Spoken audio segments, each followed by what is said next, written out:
I write a lot of songs. Some of them I end up putting here on the 2U, but the majority never end up in anyone's clean, not at all waxy earbuds, or like anywhere at all. Most of the time it's not even that the songs are bad, I just get lost in details like trying to find the perfect bass drum sample for 12 hours, and suddenly I really hate the song, bass drums, music, myself.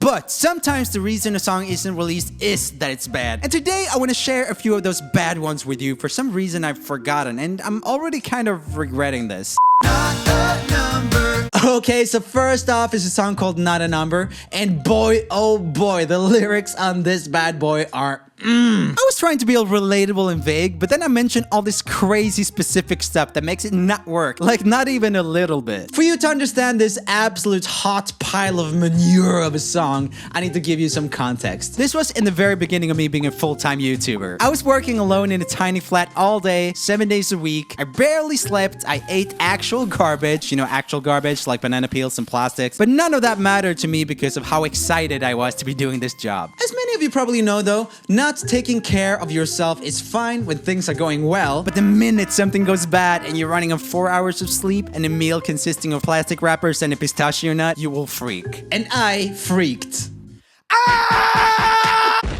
Suddenly, overnight, I started getting way less views on my treasured YouTube videos, and I didn't know why. Just like any other cool, confident YouTuber with numbers dropping, I panicked and feared for a future where I would have to go down to working 8-hour days, get weekends off, have less responsibility. Actually, that sounds pretty great. Anyway, my tiny flat started feeling like a prison. I worked even harder than before on the videos, but they just weren't appreciated in the same way anymore. This period was probably the saddest I've ever been. I felt like I had thrown all these years and hard work into a career that would just die overnight. Months after, when my videos were finally starting to do better again, I read an article that explained what the frick had happened. The reason I suddenly got less views had nothing to do with my subscribers not liking my videos anymore, but that YouTube, yeah, YouTube, had decided to change the way videos were recommended on the platform to mainly promote longer videos like Let's Plays, leading to shorter videos like my songs being recommended way less than before. Basically, my viewers,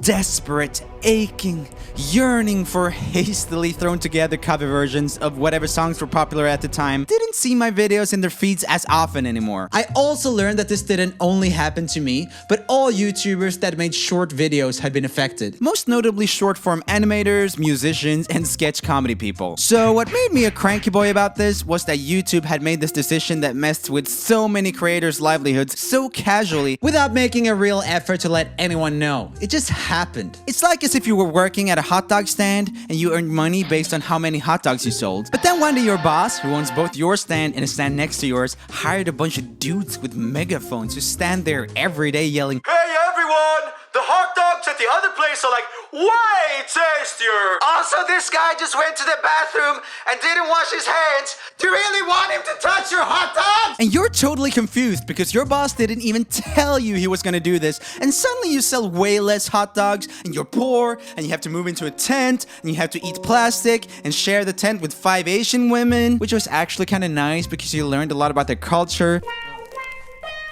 But one of them kept leaving her hair in the shower drain. It was a pretty high-class tent. And then, I'm getting sidetracked. Another reason YouTube doing this gave me the cranks was that I had loved the lack of gatekeepers on YouTube. Meaning there's no one to tell me what kind of videos I should make. I can make whatever I want to show people. But this move said that if you want your audience to see your videos, they need to be longer. Meaning YouTube were starting to dictate what YouTubers can do. Make longer videos or get the frick out. So this song, even though I tried to make it sound like a love song, is very clearly about YouTube. And that's what makes it so cringy and bad. Living in between kind of being relatable, but also being way too specific. I just wanna make you see that you made a mess of me. Yeah, if you wanna be somebody else, body, just say the word, say the word.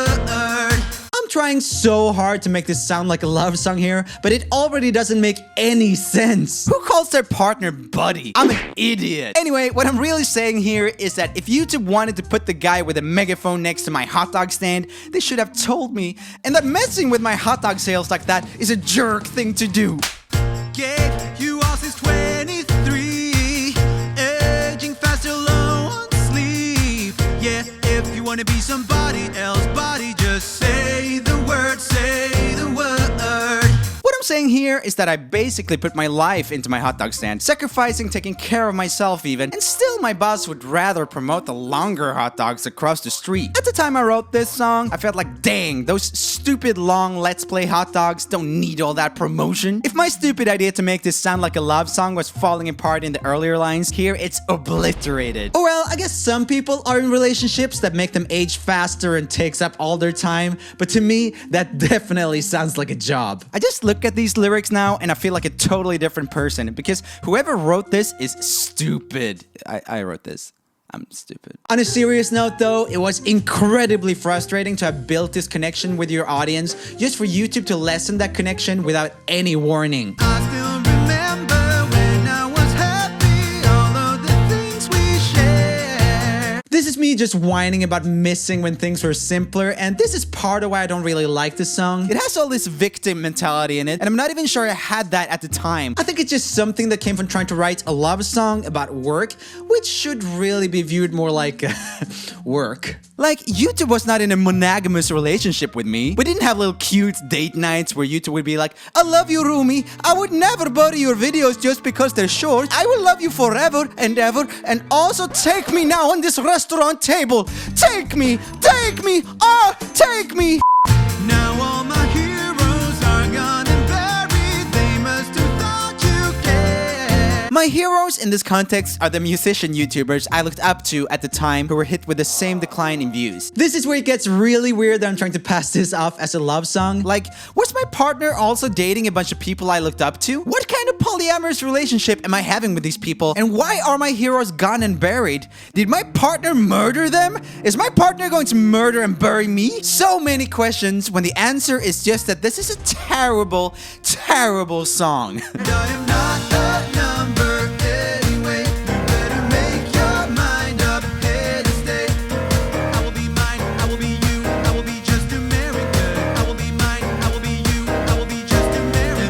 I am not a number means that YouTube were treating YouTubers and their livelihoods just as numbers that could be messed with even though people relied on them. The rest of the lines is where things get really deep, and I'm actually proud of how poetic this is. So basically, it's just a jumble of words, and I am an idiot.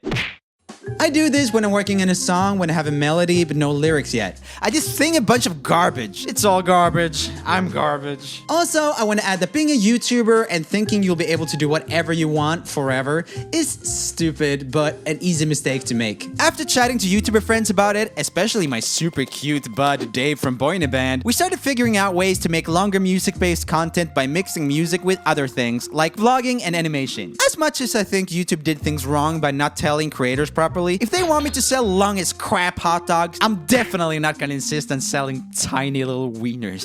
Why you gotta be so hot? This song is called Why You Gotta Be So Hot, and it's incredibly embarrassing for me now. First off, in my late teens, I didn't mind being extremely cheesy and lame. Rather, I thought that it was cool not to care what people think. So I would sometimes push my lameness further than anyone else just because I thought no one else dared to. Looking back on it, I don't really think of it as something courageous, but more like being the kid that eats sand. But him being all smug about it and thinking no one else has the guts to eat sand. I was such an idiot. Anyway, this cheesiness led me to be totally unhinged when it came to things like romance. When I had started dating my first real girlfriend, I was 18 at the time, I would spend a lot of time at her place, to an extent where I had to get some work and drumming practice done while I was there. But this girlfriend needed a lot of attention, so when I had mustered up the energy and focus to really get into work, she would generally come and try to distract me. Nowadays, I would have gotten annoyed with this kind of behavior, but at that point, I had the very cheesy streak to me, and for some reason, I felt like that behavior was cute, and not at all her putting her own needs before the things I needed to do. This led to the creation of one of the lamest and worst courses in existence. Why you gotta be so hot? Yeah, why you gotta be so hard? I need to focus, baby, I just cannot. Why you gotta be so hot? Yeah, why you gotta be so hard? Oh, cringe. I'm so happy this never came out, even though the beat and the melody are pretty catchy. So now that I've shown you mine, Show me yours. I mean, if you've ever written anything cringy that you're embarrassed about now, whether it's a journal entry, song lyrics, or a poem or whatever, post them in the comments below and let me and the whole wide world laugh in your face. If you want to see more of my bad, discarded songs, let me know by liking this video. I have a vast library of cringe songs and related stories. This is literally just the tip of the hot dog. Okay, bye. Okay, my dudes, that was the last video of 2018. I've been enjoying making this kind of like story-driven animated content so much, and it seems you guys have been enjoying it as well, so that's been really dope. To those of you who have been reaching out asking about my mental state after everything this year, thanks so much for your concern. I'm doing good, so yeah, nothing to worry about. And yeah, I can't wait to make more videos for you guys in 2019, and I'll see you then.